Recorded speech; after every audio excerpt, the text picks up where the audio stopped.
All right, ready to dive deep. Today it's all about finding the extraordinary in the ordinary, and our guide is Saint Thérèse of Lisieux. The little flower. Exactly. And we're turning the pages of her autobiography, Story as a Soul, which, fun fact, became a surprise spiritual bestseller. Yeah, it's true. Written in the late 1800s, she actually penned it at her prioress's request. Not really meant for the public eye, but... Thankfully, it found its way out into the world. And what's so captivating is that her path to sainthood wasn't about, leading armies or founding hospitals. It was surprisingly simple. That's what makes her story resonate. Exactly. No epic pilgrimages or like fire and brimstone sermons here. So think of this deep dive as our mission to decode her little way and maybe, just maybe, see if there's some wisdom in there for us regular folks trying to navigate, well, the 21st century. A worthy mission indeed. One of the first things that might surprise you about Saint Thérèse is this incredible joy you find throughout her writing, even in the simplest things, like obedience. Oh, right. Like when she talks about being asked to write Story of a Soul in the first place, she wasn't exactly thrilled at the idea right away. It's true, she initially resisted, like, hold on, won't this distract me from God? But the way she frames it is so interesting. She basically says, Jesus helped me understand that by simply obeying, I'd be pleasing him. Whoa. Yeah, imagine that, finding deep spiritual satisfaction, not in these grand gestures, but just by following guidance, even if it wasn't your first choice. It makes you think, how often do we overcomplicate things? Assuming that the only way to be good, to truly please God, is through these big dramatic displays. Right, like we have to climb a spiritual Mount Everest every single day. What if instead it's those small, quiet moments of surrender? The everyday stuff where real growth happens. Exactly. And you know what it reminds me of? Her analogy of the flower garden. Oh, I love that one. So simple, but so profound. Tell us about it. So she's talking about how God created this incredible diversity of flowers, roses, lilies, violets, daisies, each beautiful and unique. Okay, I'm with you. And then she says, if all flowers wanted to be roses, nature would lose her springtime beauty.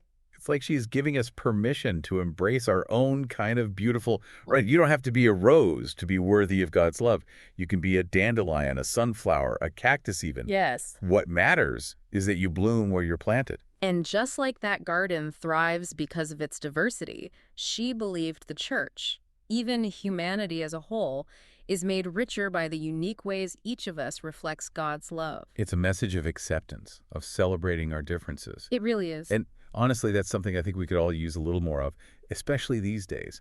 Which actually kind of leads us to another theme that pops up a lot in her writing, God's particular fondness for the little ones. The ones the world might overlook. Right. You would think, someone on the path to sainthood would be all about striving for greatness, climbing the spiritual ladder. But Saint Thérèse almost flips that idea on its head. Totally. Remember that line in Story of a Soul where she says God deigns to lower himself to the simplest of hearts? I do. It's powerful. Like true greatness is actually about embracing our littleness, admitting our need for God. It's a message that hits home for a lot of us, I think. Because haven't we all had those moments where we feel small, inadequate? Of course. Like we're just not enough. Absolutely. And in those moments, it's so easy to believe that God's distant or disappointed in us. But what's amazing is that St. Thérèse reassures us. She's saying it's in those very moments when we feel our neediest that we're most open to his love. So true. It's like, hey, don't be afraid of your smallness. God sees you, loves you, treasures you exactly as you are. That's beautiful. Right. Speaking of feeling small, though, one thing that's always struck me about St. Thérèse is how connected she was to nature. Oh, absolutely. Nature was like her own divine library, you could say. There's a passage where she describes Jesus setting before me the book of nature.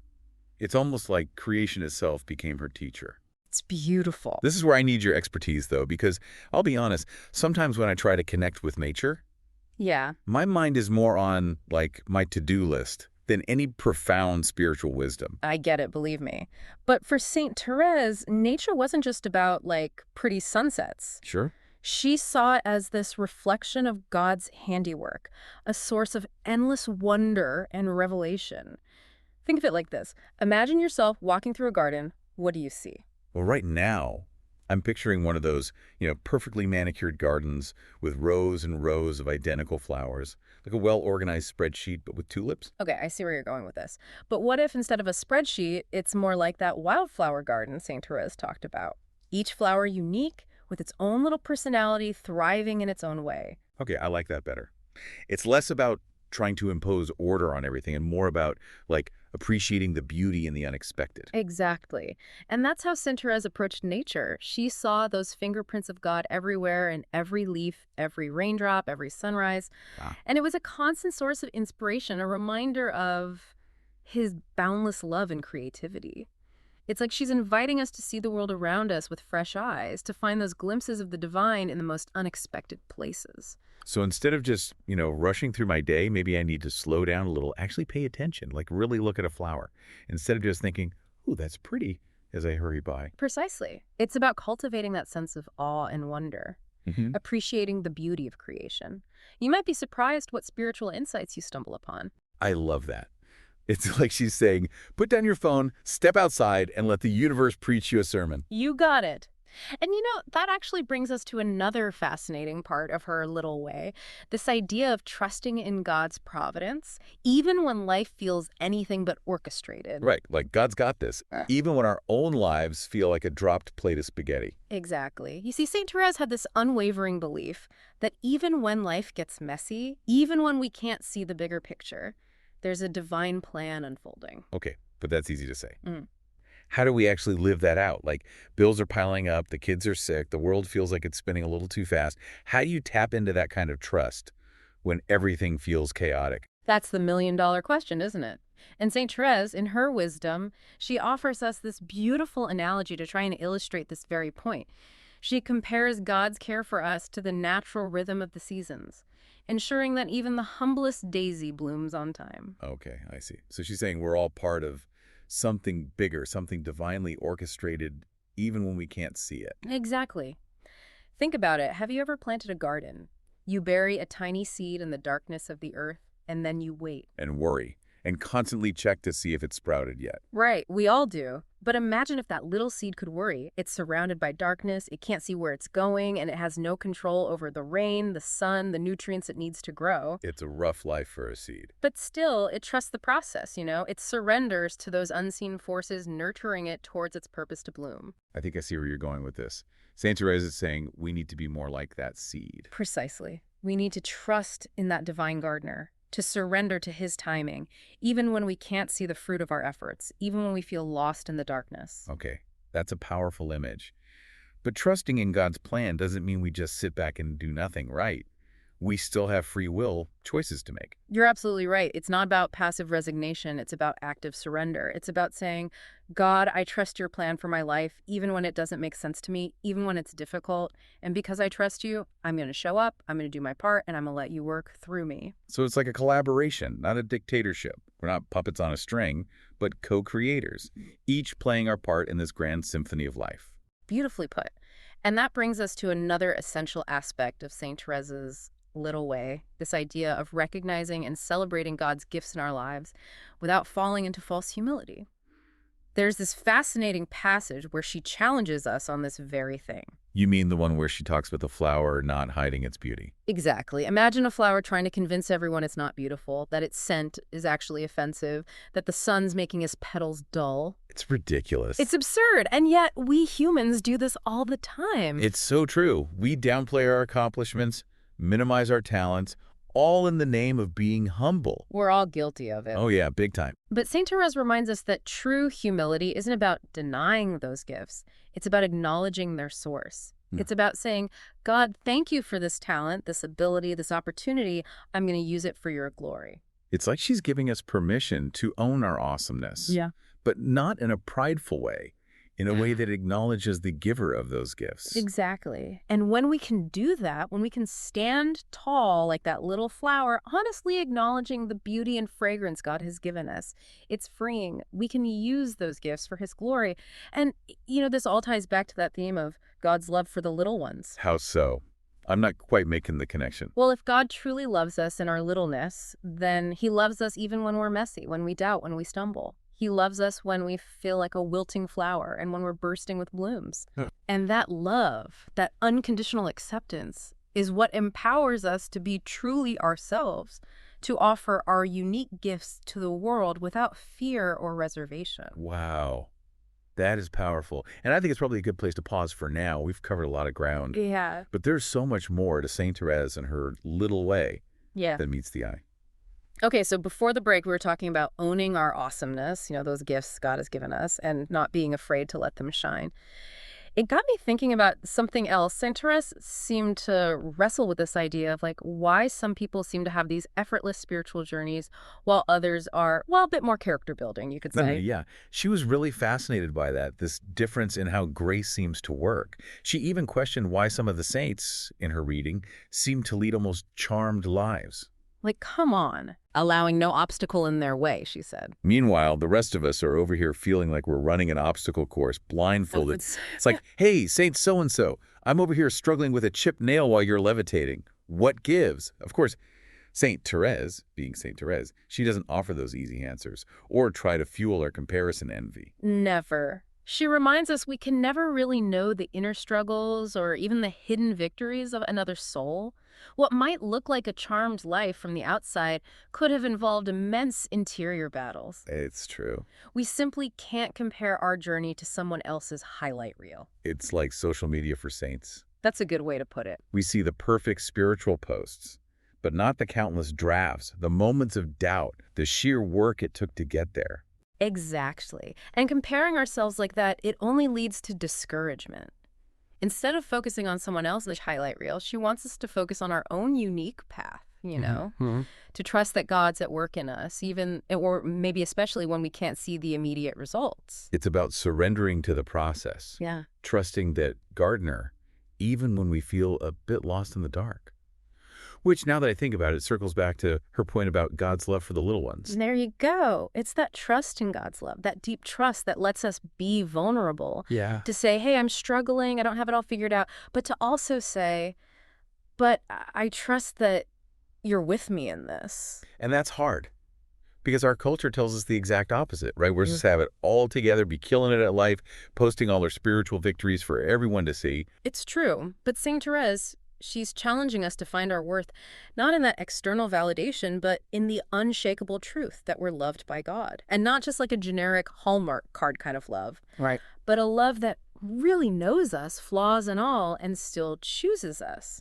And it's that love, that unconditional acceptance that sets us free. Yeah. Free from that need to prove ourselves, to earn God's favor. It's like we can finally exhale and just be. Beautifully said. This little way, though, with its focus on simplicity and humility, do you ever worry it gets misinterpreted? How do you mean? Like that embracing our littleness means we just become passive. Like we stop striving for justice or challenging things that need to be challenged. Oh, that's a great question. And I can see how someone might hear it that way. But remember, St. Therese's little way isn't about being a doormat. It's about surrendering to God's will, which sometimes means taking bold action. Right. It's about aligning our will with God's.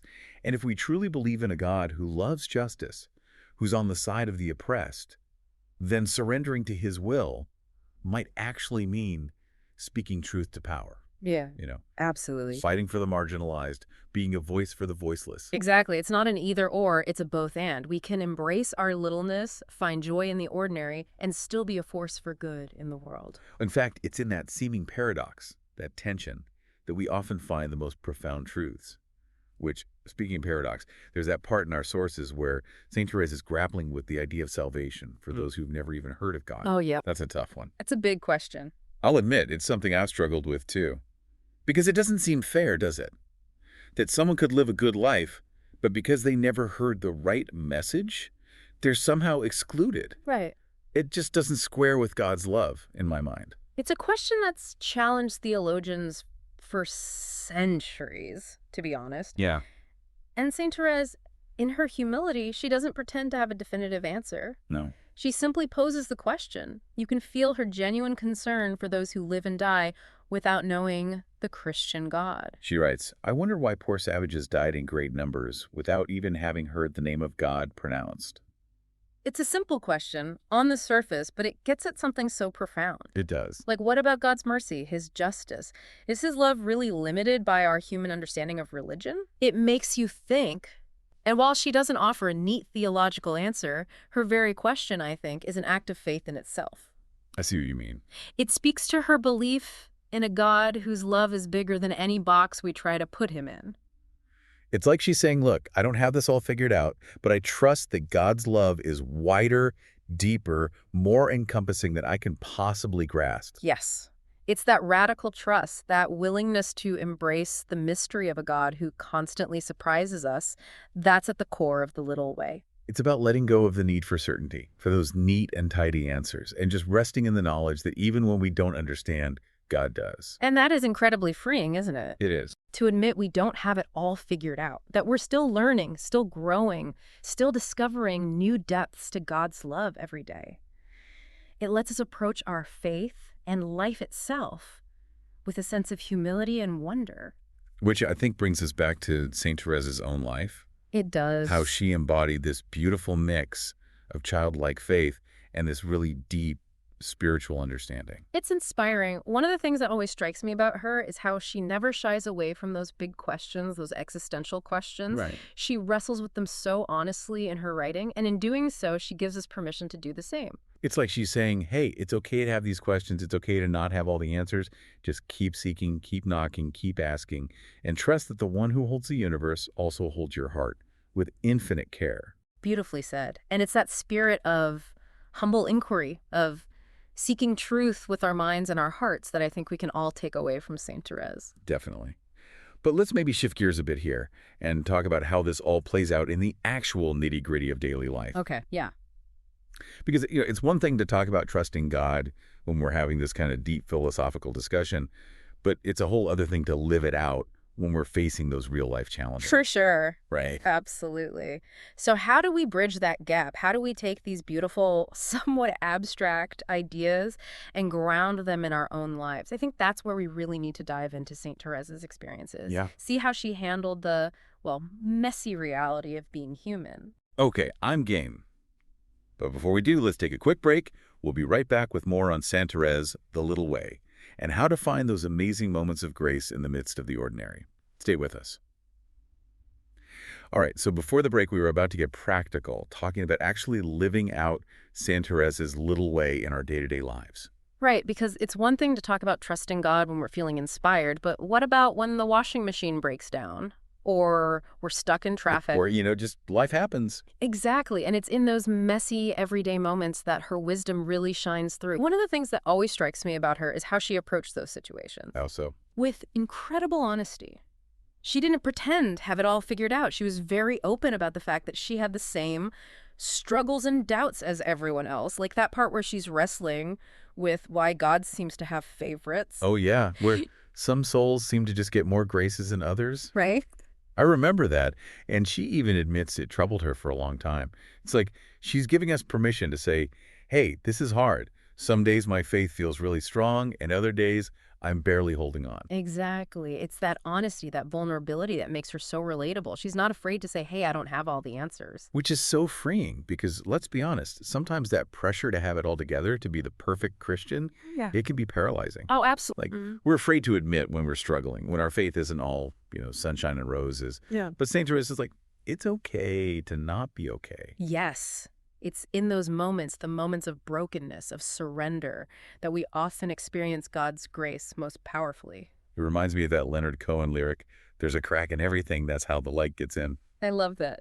Okay, so we've talked about honesty and surrender, but practically speaking, what does that look like? Give us some actionable steps, Okay. some little way hacks for the modern day spiritual seeker. All right, little way hacks. I love it. Well, one thing that really helped St. Therese was finding little opportunities throughout the day, just small moments, to connect with God. She called them spiritual bouquets. Spiritual Yeah. bouquets. That sounds so much more appealing than my usual doom scrolling before bed routine. Yeah. Tell me more. So imagine this.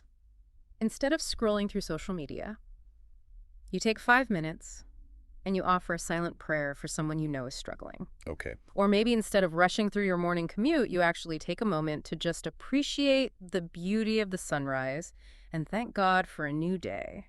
So it's about finding these little pockets of grace in the everyday. Yes, it's about making those small, intentional choices to turn our hearts and minds back to God. Okay. And it doesn't have to be anything big or time-consuming. It really could be as simple as offering silent prayer while you're washing the dishes, Yeah. or taking a moment to appreciate the beauty of a flower while you're walking down the street.